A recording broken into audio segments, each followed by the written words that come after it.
Hello everyone. तो आज हम पढ़ेंगे फ्यूचर टेंस। मैंने इससे पहले वाले वीडियोस में पास्ट टेंस और प्रेजेंट टेंस दोनों पूरा कवर कर रखा है, यानी कि उसके चारों टाइप्स। आज हम फ्यूचर टेंस के 4 टाइप्स कवर करेंगे। तो फ्यूचर टेंस का फर्स्ट टाइप है सिंपल फ्यूचर। आप इसको फ्यूचर इंडेफिनिट भी बोल सकते हैं। तो इसको कहाँ कहाँ यूज करते हैं हम? पहला, to express the future action. मैं आपको एक बात बता दूं कि इससे पहले मैंने एक शॉर्ट बनाया था फ्यूचर टेंस में, उस पर किसी ने कमेंट किया था कि फ्यूचर टेंस कोई टेंस नहीं होता है। वो इस अगर कोई सोचे इस हिसाब से कि फ्यूचर की बारे में हम कैसे सोच सकते हैं, क्योंकि फ्यूचर में तो कुछ भी हो सकता है, हमें नहीं पता होता। तो अगर देखा जाए तो उस हिसाब से फ्यूचर टेंस नहीं होता है। पर कई चीजें होती है जो हम प्रिडिक्ट करते हैं, हमें पता होता है कि हाँ ये होने वाला है, मेरा एग्जाम है जो कल होगा। तो ऐसी कई चीजें जो हम जिनके सेंटेंसेस हमें फ्यूचर में बोलने होते हैं, तो उसके लिए फ्यूचर टेंस होता है। तो इसका जो फर्स्ट टाइप है सिंपल फ्यूचर, उसका यूज है to express a future act. मतलब फ्यूचर में क्या होने वाला है वो एक्सप्रेस करने के लिए।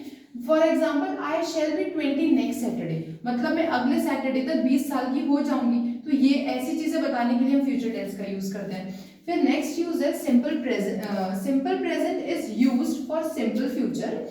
The college opens on 23rd जून। अब जो सिंपल प्रेजेंट है उसे सिंपल फ्यूचर केस में यूज किया जाता है। For example, the college opens on 23rd जून। इसका नेक्स्ट एग्जाम्पल है when does the next train leave for Chennai. अब नेक्स्ट पे आते हैं फ्यूचर कंटिन्यूअस टेंस। अब इसका यूज है कि फ्यूचर कंटिन्यूइंग एक्शन, यानी कि फ्यूचर में कोई काम शुरू होगा और वो कुछ टाइम तक कंटिन्यू रहेगा, तो वो continuing action. For example, it will be raining tomorrow, मतलब कल बारिश होगी और वो कुछ टाइम तक चलेगी, इसीलिए वो फ्यूचर कंटिन्यूअस में आया। नेक्स्ट एग्जांपल है I will be staying in Pune till Sunday. फिर हमारा थर्ड टाइप आता है फ्यूचर परफेक्ट टेंस। अब फ्यूचर परफेक्ट टेंस यानी कि for future action that will be completed by the certain future of time. वो जैसे मुझे पता है कि मेरे एग्जाम्स कल शुरू होंगे और फिर 4 तारीख को खत्म हो जाएंगे, तो ये क्या होगा हमारा फ्यूचर परफेक्ट टेंस। फ्यूचर में शुरू होंगे मेरे और एट सम टाइम वो फ्यूचर में खत्म हो जाएंगे परफेक्टली। तो फ्यूचर में परफेक्टली खत्म हो जाना है, यानी कि फ्यूचर परफेक्ट टेंस। और future action that will be completed by a certain future time.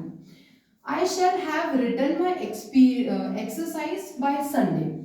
हमारा लास्ट टाइप आता है फ्यूचर टेंस का future perfect continuous tense. So an action which will be progress over a period of time that will be end in future. इसका आएगा I shall been teaching for 20 years next July. तो यहाँ पे हम for या since लगाते हैं continuous के परफेक्ट कंटिन्यूअस के सेंटेंसेस में। मैंने अपने पहले वाले वीडियोस में भी बताया। तो हम पीरियड ऑफ टाइम के साथ फॉर लगाते हैं और पॉइंट ऑफ टाइम के साथ सिंस लगाते हैं। ये मैंने आज सारे टेंसेस कवर कर दिए हैं अपने वीडियोस में। अगर आपको कोई और टॉपिक पे वीडियो चाहिए तो प्लीज बताना, मैं अपने वीडियोस ऐसे ही आप तक पहुंचाती रहूंगी इंग्लिश ग्रामर के। और please like share and subscribe, आप हमें सपोर्ट करेंगे then we will make more videos for you. Thank you so much.